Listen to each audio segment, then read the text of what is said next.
seenggaknya dalam diri kita itu pengen mundur dari hadapan Tuhan dan melayani Tuhan.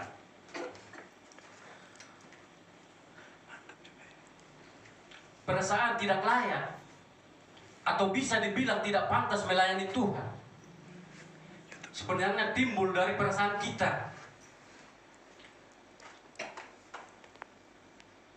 yang pernah dahulu kita melakukan dosa-dosa yang sangat merugikan sesama kita, teman-teman, merugikan sesama orang lain.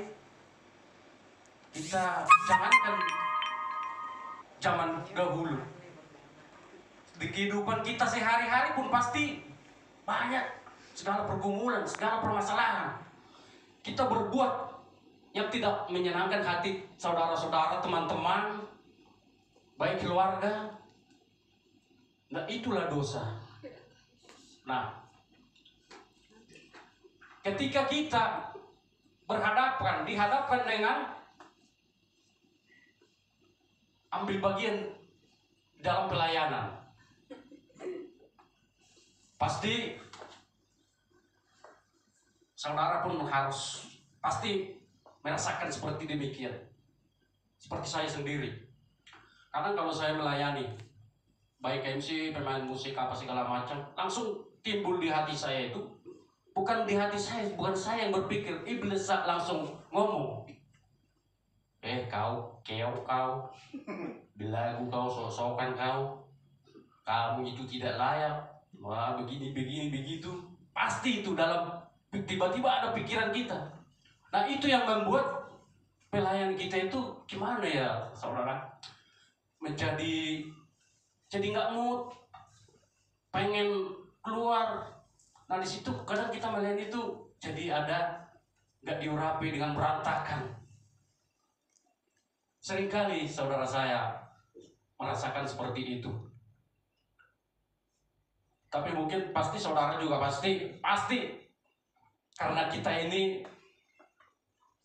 baik pun dia hamba Tuhan, baik pun dia apa, benar-benar tidak ada yang sempurna di hadapan Tuhan.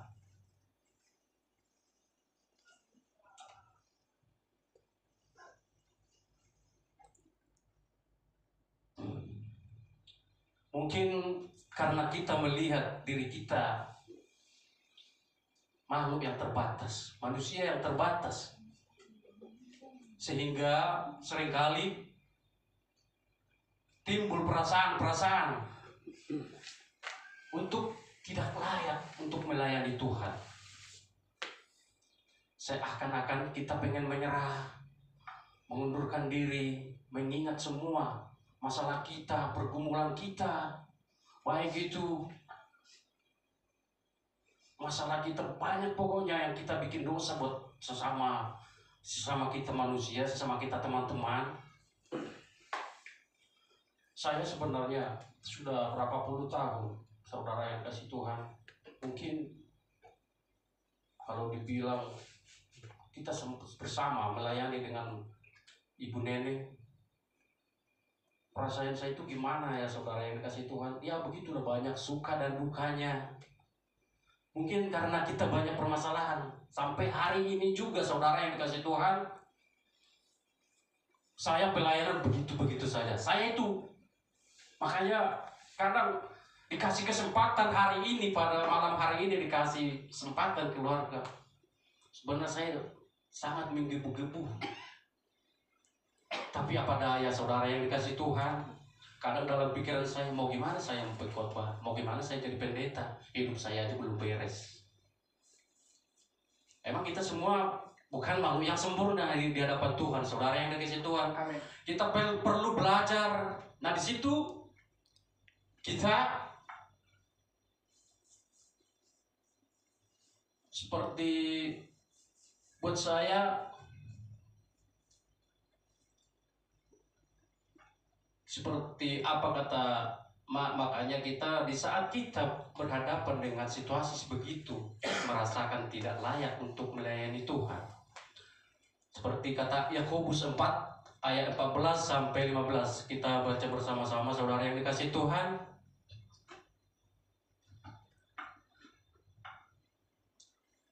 Tetapi tiap-tiap orang dicobai oleh keinginannya sendiri.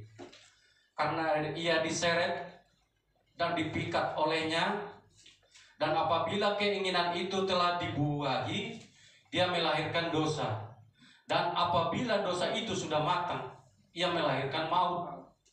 Kedagingan menyeret dan membuat kita terpikat hingga berbuat dosa, dan kita semua tahu bahwa akibat dosa adalah Maut. ya, benar Bapak Gembala. Dapat sepeda. Maut. Dan ketika kita berbuat dosa, pasti ada konsekuensi yang harus kita tanggung, yaitu apa? Maut juga. Dan pengetahuan atas dosa membuat kita merasa tidak layak, dan terus kita ingin mundur dari melayani Tuhan. Terkadang kita merasa hina, merasa najis, hingga tidak pantas melayani Tuhan. Tuhan kita yang mulia, banyak cara iblis, sangat banyak cara iblis untuk menghancurkan pelayanan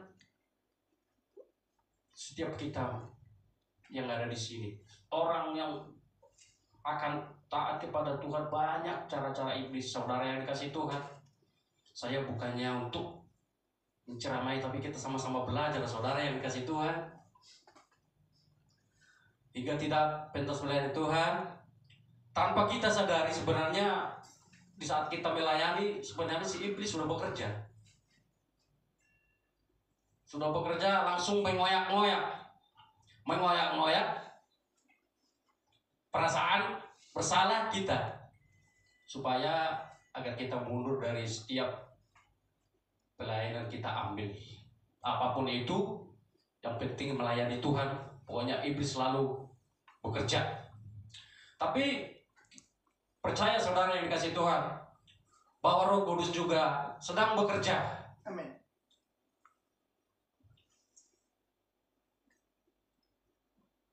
Dia bekerja, bukan kita yang bekerja. Roh Kudus bekerja melawan si iblis.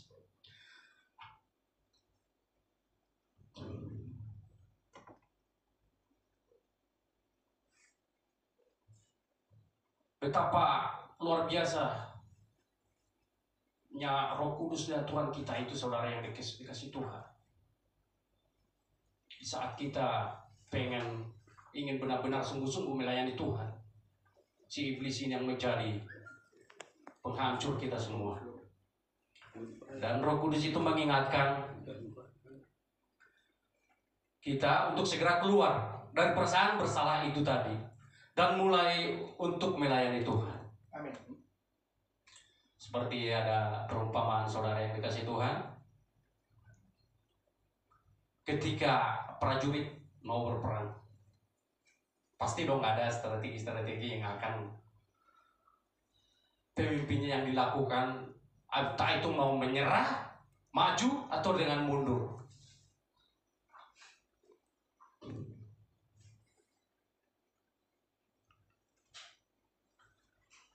Tapi demikian juga dengan kita, saudara yang dikasih Tuhan, pasti ada solusinya. Prajurit-prajurit itu pasti ambil keputusan. Mereka berpikir sama, demikian kita juga dengannya. Kita ini sama-sama dengan prajurit-prajurit yang ingin menyenangkan hati Tuhan Yesus Kristus.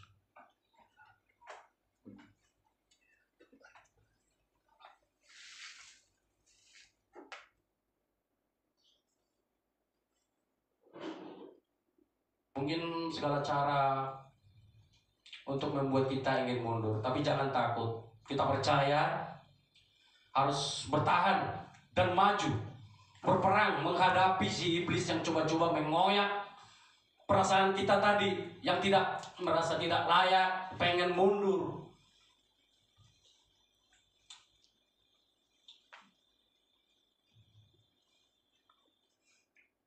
Tapi jangan takut, seperti apa yang dibilang Efesus 6 ayat 12.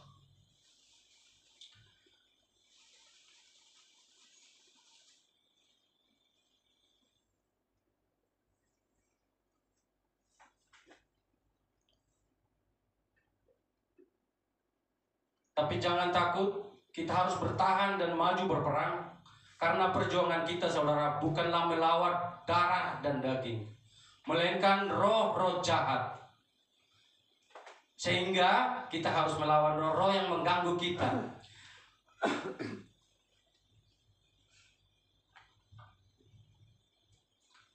Demikian pula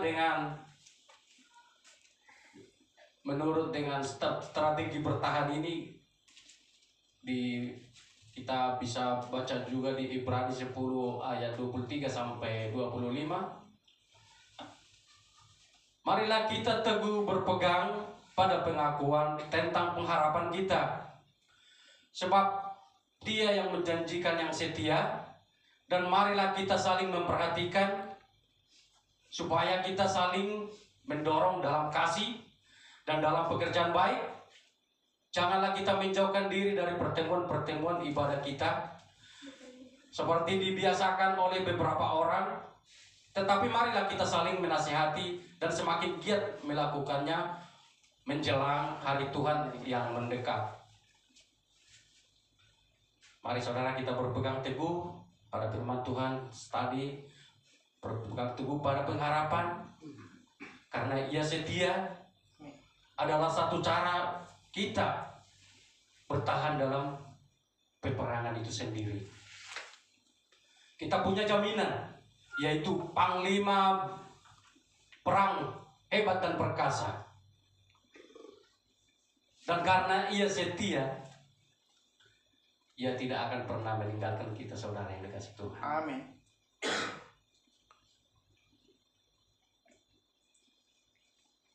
Dan melainkan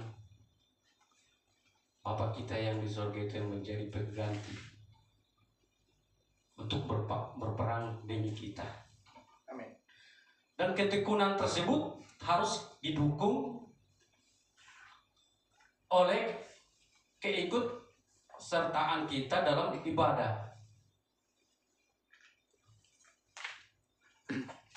Dan juga kita ambil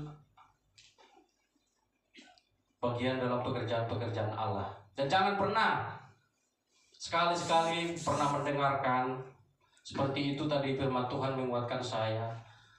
Jangan pernah mendengarkan bisik-bisikan, jangan pernah mendengarkan orang lain seperti ngomong begitu, bahwa kita itu tidak layak.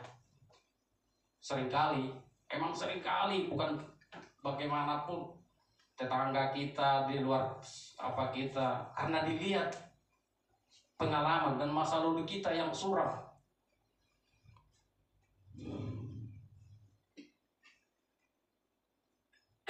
Padahal bagaimanapun dosa kita pada Tuhan itu, Tuhan tidak melihat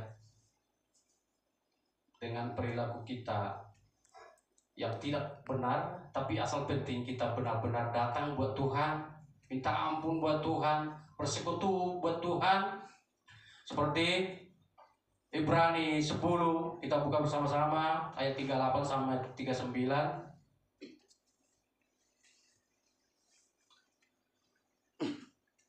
Tetapi orangku yang benar akan hidup oleh iman. Dan apabila ia mengundurkan diri, maka aku tidak berkenan padanya. Nah, itu salah satu. Nah, itulah yang membuat kita, saudara, ini firman ini yang sangat menguatkan hati saya. Bagaimana enggak menguatkan hati saya, saudara yang dikasihi Tuhan. Saya ini hidup dengan bergumulan dengan masalah-masalah. Dan banyak perselisihan. Tapi saya sangat dikuatkan dengan firman Ibrani 10 ayat 38 sama 39 ini, saudara. Saya baca sekali lagi. Tetapi orangku yang benar akan hidup oleh iman. Dan apabila mengundurkan diri, maka aku tidak berkenan padanya. Buset.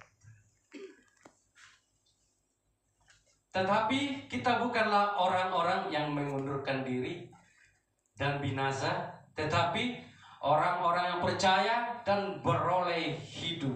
Wow. Amin.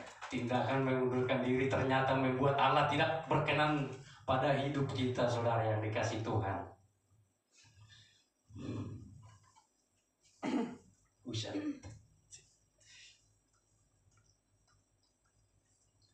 Ya, mungkin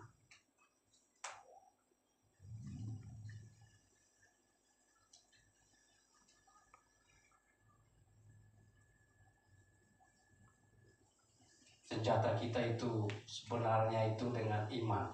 Amin. Senjata kita itu adalah iman, saudara yang dikasih Tuhan. Iman kepada Kristus yang akan memampukan melewatkan segala permasalahan, segala problema, segala pergumulan kita.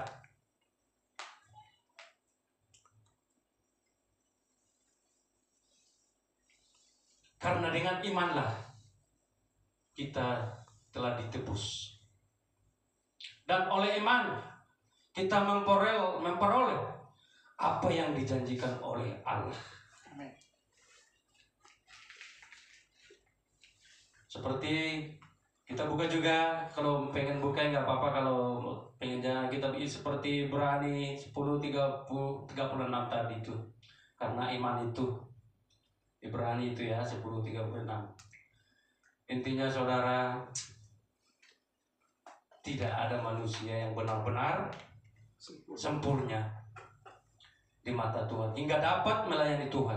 Sebagaimana dalam 2 Korintus 12:19, cukuplah kasih karunia-Ku bagimu, sebab justru dalam kelemahanlah kuasa-Ku menjadi sempurna.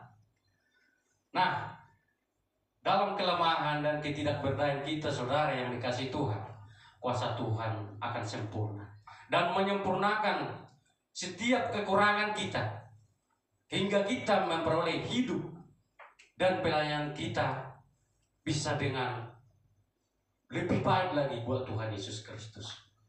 Ya, amin. Mungkin sedikit tentang renungan malam ini saya minta kalau bisa yang menambahkan.